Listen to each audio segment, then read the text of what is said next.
Hey, what's up, everyone? Story time, thought time.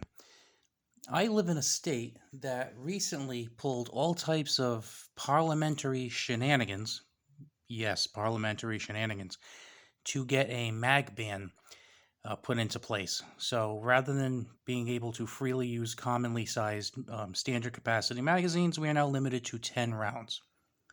Not only are we limited to 10 round magazines, but there's no grandfather clause. That's right. You got it. You got to get rid of it, according to them. So, without boring you with all the details and all that, it kind of made me think. In front of me right here, I have my two most common carry guns. Believe it or not, yes, a 22 Ruger. Next, a Glock 27, which was converted with a Storm Lake barrel to a 9 millimeter. Now, I typically would put, either a Glock 17 mag in there with an X grip, or more often than not, I would just use a regular Glock 26 magazine with the plate, so I can get full grip on there.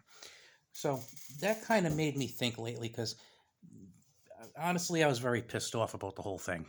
I don't like gun control laws. Don't like them. Like many of you, I'm sure, if you're watching this, you're probably a patriotic you know person who appreciates their Second Amendment rights. And again, I stress rights, not privilege. Privilege. But that got me thinking, because I was pissed off. It's like, well, if I have to carry 10 rounds, they should be 10 millimeter. So that made me think of this thing again. Now, I think this gun is awesome. I ended up buying this gun a while ago, and I have a video about it if you want to check back. It's the Glock 29. And it comes with 10 standard 10 round magazines. And you can, put the little pinky shelf on there, so it's pretty comfortable. But I don't carry it too much, and that's because it's kind of thick.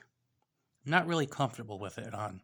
Now I know some people would say, "Well, get used to it," or maybe you should get your pants a little bigger, or maybe get a better belt. I know.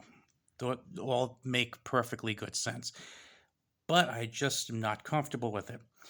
So I've shot like standard loads in it, and I shoot fairly well with it. I don't feel quite as comfortable shooting with it as I do this Glock 26, though. Well, actually 27. Actually it's a 26 in disguise. Or of course this is like a breeze to shoot. Um, but it kind of makes me wonder how many people in mag ban states are carrying the same handguns they used to carry, but with more magazines, if any. Because I know there are a lot of people in local groups saying, well, okay, if I can't carry two 15-round magazines, I'll carry three 10s. Well, that makes sense.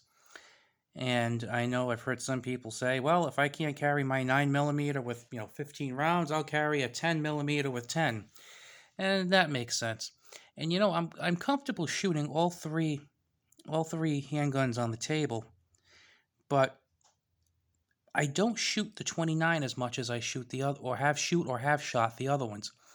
And I really think that the two reasons for that is, one, I don't carry it as much as the other two, and the second is that the ammunition's more expensive. Now, I know that's kind of a crappy excuse, but it really is.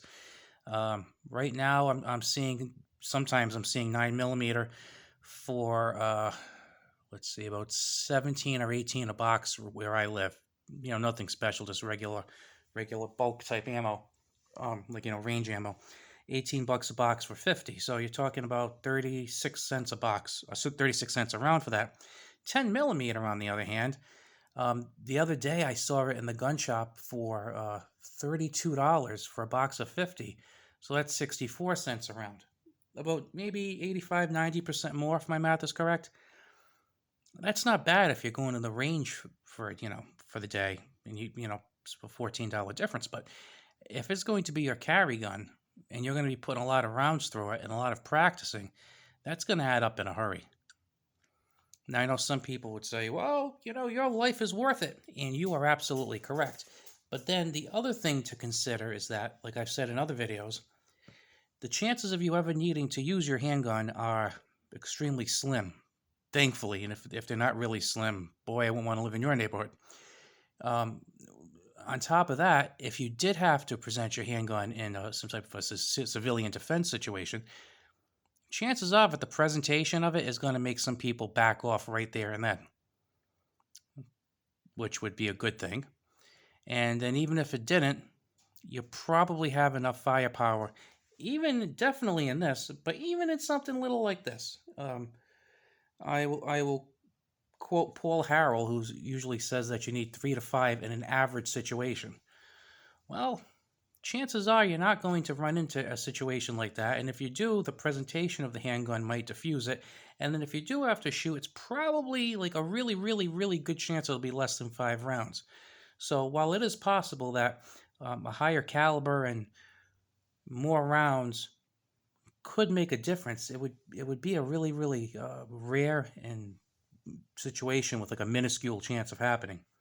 Now, I know what you're thinking, but it could happen. I'm with you. I know it could happen. I totally agree it could happen. But with that said, do you want to be uncomfortable every day of your life with a gun that's slightly bigger and kind of uncomfortable? That's one thing. Second of all, do you want to use money on ammunition practicing with an uncomfortable gun that you can with which funds you can use to buy more guns and more ammunition and knives and good stuff like that? I don't know. I think I'd probably rather just stick to my 9 millimeter and my little 22, my diminutive 22.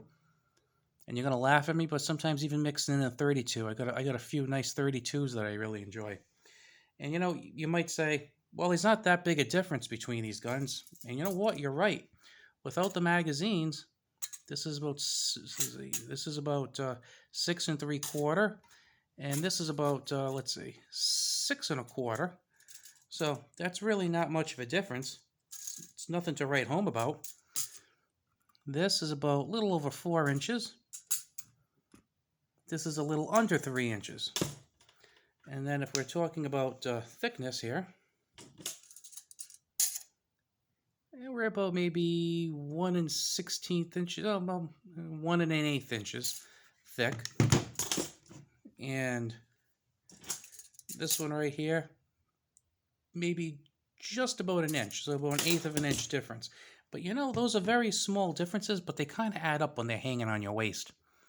And I got to tell you, though, it's funny that these guns, if you look at them, are fairly similar in size, but it's just that the 29 seems so much bigger. And it's funny because I've seen some people complain about the size, about the being able to shoot the 29. I actually find it kind of pleasant to shoot. I never had any trouble shooting it or found that it was like too snappy. I got a good sight picture on it. I think it's a good gun. I just think it's got an issue with program compliance. I don't see myself wanting to faithfully carry it every single day. I like shooting it at the range, but I don't faithfully want to carry it every day. So even though I kind of want to say, well, that's great, you want to limit me to 10 rounds, I'm going to carry a 10 millimeter. And I say 10 millimeter because I think it's probably the best carry gun for a semi-auto. Hands down. Revolver, lots of good ones, but for a semi-auto, that's the best one. 50 AE is more powerful, but you're not going to carry that around, are you? Ugh. 10 millimeter, probably the best in my opinion, especially if you get something like, say, Underwood ammo rounds. They have rounds that are going 700 to like 775 feet per second. That's a low 44 Magnum round. That's nothing to sneeze at. That's one hell of a round. I mean, that's something that's as good or better than most 357 Magnums, and like I said, some of the lower end 44 Magnums. So that's a pretty stout round. But that raises another issue. Do you want something that's too powerful? What about the risk of overpenetration? That's something real. I mean, you can't control what might happen in certain circumstances. So, I mean, that's another thing to think about. And at this point, you might say, what was the point of this whole thing? And I don't know. Just kind of my thought processes about the whole thing, because for a while I was thinking, you know what, I should switch to 10 millimeter. Ha! I'll get a more powerful gun. But really, at the end of the day, I think it's got to be what you're comfortable with and what you're most familiar with. And at this point in time, I mean, it could change in the future. I have the right to change my mind. I'm just really the most comfortable with my diminutive little Glock 27 and my teeny weeny 22 with the occasional 32 ACPs mixed in. So, I don't know, just thought I'd give you some food for thought to think about. And, you know, I do love the 10 millimeter, so I like throwing it every once in a while, even though I probably don't use it as much as I probably should. But I mean, that also goes with like 50 Beowulf. I have a 50 Beowulf rifle. It's fantastic, but I don't really use it that much because it's $2 a round to shoot. So it kind of comes down to economics and comfort and a lot of other things sometimes. Just a little food for thought. I would appreciate it if you would subscribe if you are not subscribed. And I would also appreciate a thumbs up if you liked this video. If you didn't like the video, still give me a thumbs up. Do something nice today. See you later.